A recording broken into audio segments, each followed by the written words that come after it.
Guys, we have huge classic Halo news. This is massive, random, the last thing I expected, and my god, it is a special day for Halo fans and anyone really who's a fan of Halo game preservation. Yesterday, a man named Carnival posted a tweet on Twitter that says, "Okay Halo fans, what is this?" Unknowingly to him, the man had stumbled onto the holy grail of original Xbox Halo finds. The Xbox had a working copy of the E3 2004 Halo 2 multiplayer preview that was playable at the event over 22 years ago. This is insane. The Halo community quickly went to work finding out everything there was to know about the build, the differences between this version of the game and the retail release, but more than anything to preserve this version of Halo 2 so people can play it for years to come. I'm happy to report this Halo 2 E3 2004 build is now available for everybody to enjoy, and today we'll be breaking it down, including some cool things I noticed about the game. If you have a modded original Xbox with 128MB memory, you can play this on Xbox. But for everybody else, including myself, the Xbox emulator Zemu, which I recorded this footage from, does a very good job. The perks of using this emulator actually give me the option to increase the overall quality of the game. That includes cutscenes, the overall view, and it looks great, despite it not being ideal in terms of gameplay. In any case, it gives you a look behind the curtain at how Halo 2 could have looked on the original Xbox without the hardware limitations. What is really cool about this build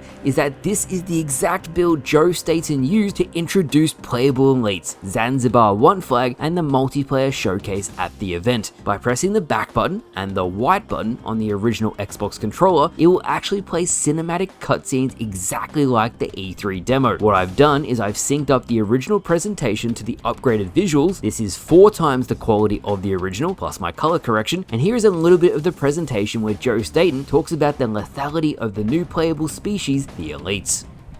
So like I said, when the Covenant hit, they hit hard. Low-level infantry backed up by plenty of these, elites, the iron heart of the Covenant military. A single elite can decimate a squad of Marines. It remains to be seen how an equal number of Spartans will fare. Now the coolest thing, back in this version of the game, the playable elites are called monsters. Bungie really tried hard to lock down this entire build so people couldn't go wandering into places they shouldn't be, but you all know me, and you know I love to find out and see things you guys will find interesting, and that's exactly what I've done. As a quick side note, this version of the game is moddable, and Halo 2 launch game modes that come with the proper release of the game can be injected into this build. That means cooler game modes will be on the way soon, and people are already hosting play sessions if you'd like to join in and play. I'll have everything you need to play this in the description, and I'll answer any questions you have in the comments. Now, the things I noticed about this build. 1. Headhunter. The Halo Reach mode is in the build. By being cheeky and forcing your way into the Make a New Game mode section, you can actually click on the classified locked game mode, giving you access to the mode and creating your own version. Assault, Race, King of the Hill, Slayer, Capture the Flag, Territories, and Juggernaut can all be loaded into. Assault, however, loads you in as an observer. Very interesting, as today with Halo Infinite, you actually have an observer mode. Oh, the ambition of the original Bungie team. Some things I noticed was that the race game mode on Halo 2 was comprehensive, featuring fast and slower speeds for each lap. It almost seems like a racing game within Halo, which is so awesome. And the Headhunter game mode I mentioned is literally what we got in Reach. It's a 1-to-1 replica. And I know there's been Headhunter documentation in the past, but I'm a mega Halo nerd, so again, it's cool to get a look behind the curtain. You can even brute force your way into playlists. You can either make your own, or see the assorted playlist Bungie was working on. You have free-for-all, small teams featuring snipers and Slayer, large teams which is big team battle, and clan match, which we all know was a feature that Bungie put a lot of work into for Halo 2. If you try access the campaign, it'll say load level, and it'll say this level is not available to you yet with an image of New Mombasa. There's even a game demos tab, which if you don't know, on the original Xbox, games usually had demos of other titles. A very cool thing that never happens anymore, and it's an option in this Halo 2 build. Now, something you've probably seen and you're curious about on the main menu is the classified tab. Doesn't have much in it, and if you click on it, it says, whoa there. That's it. That's all there is to it. Let's move on. One of the more weird things I noticed is if you go to map selection, it'll have this little joke from Bungie on the right side. It says, and I quote, "Dave is cool,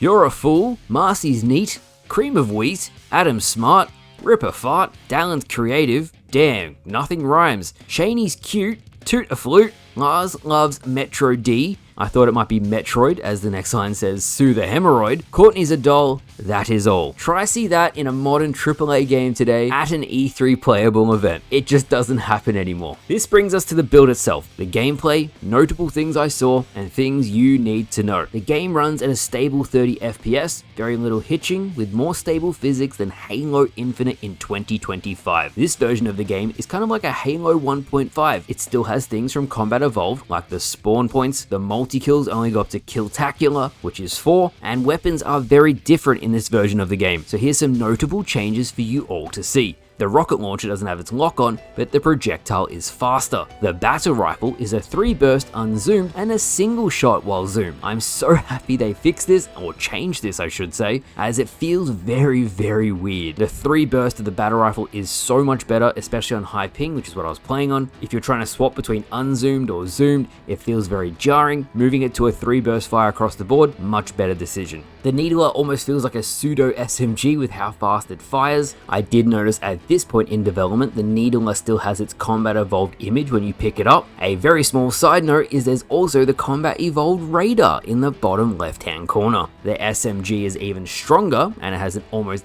instant double melee. The SMG arguably has a faster time to kill in this build than retail. Ironically, I think this SMG is the one the game should have launched with, as since Bungie launched Halo 2 with SMG starts as soon as you got a battle rifle, you were severely outclassed. This would have made it so much easier. Moving on to the sniper rifle, and this version of the sniper actually has recoil. It feels pretty similar to the Halo 2 version, but still, you can tell it's not finished yet. The shotgun, on the other hand, I think it's actually better than the Halo 2 version. The view model especially, it looks beefy. The hit registration, even on high ping, very, very good. I honestly like this shotgun better than the one that launched with the game. Next up, we have a very interesting version of the plasma rifle, as this version of the gun actually strips health and shields very, very quickly. So yes, the plasma rifle still has its normal function that drains shields faster than human weaponry, but back then, it almost instant killed versus flesh. Can you imagine if the elites or grunts or even brutes had this version of the plasma rifle in the campaign? That version of Halo 2's campaign would have been borderline impossible. And finally, the energy sword is amazing. It is even more consistent than the final version of the game. It's a monster in this build. Other notable things you need to know is that the melee speed is very fast. You can do the BXR instant kill button combo, and the BXB button combo, which is the rapid melee, well, look at this. In terms of other vehicles, the Gorse Hog is actually a rocket hog with one massive rocket. The Ghost is a hybrid of Combat Evolved and the Halo 2 Ghost with dual shooting plasma cannons, but you can also boost. There's also, when I was doing this deep dive into the game, there's a menu for vehicles that didn't make the cut, including the Mongoose and the Shadow. These were cut in the final release, but they are on the Halo 2 Uncut mod, so if you do have MCC on PC, check out the Halo 2 Uncut mod. Ironically, this build features split screen as well, which is very cool, and here's an example of the difference in graphics. 1 times, 5 times, and 10 times.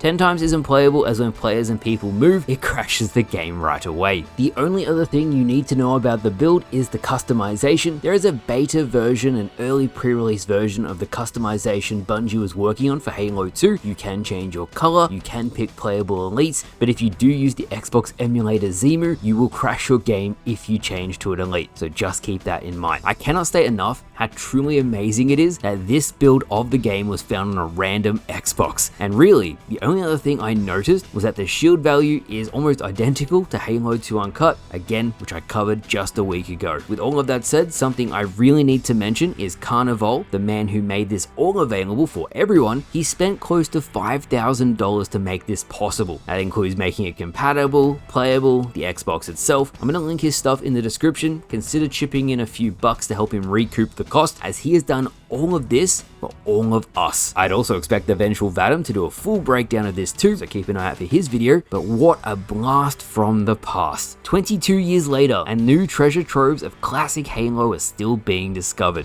I even saw a Halo 2 I Love Bees disc on Twitter yesterday, and I'm so curious to see what's on it, but that's a video for another time. With all of that said, thank you for watching. I'll have the full build download and what you need to do in the description. Bungie's ambition is inspiring to see, Bungie. So many things hit the cutting room floor due to technical or time constraints, and it's even cooler to see all of these years later, the community are going back to finish what Bungie started. It's going to be a great year for Halo, guys, and if you love classic Halo, give the video a like, it really helps out. Thank you all again for watching, and I'll see you guys later.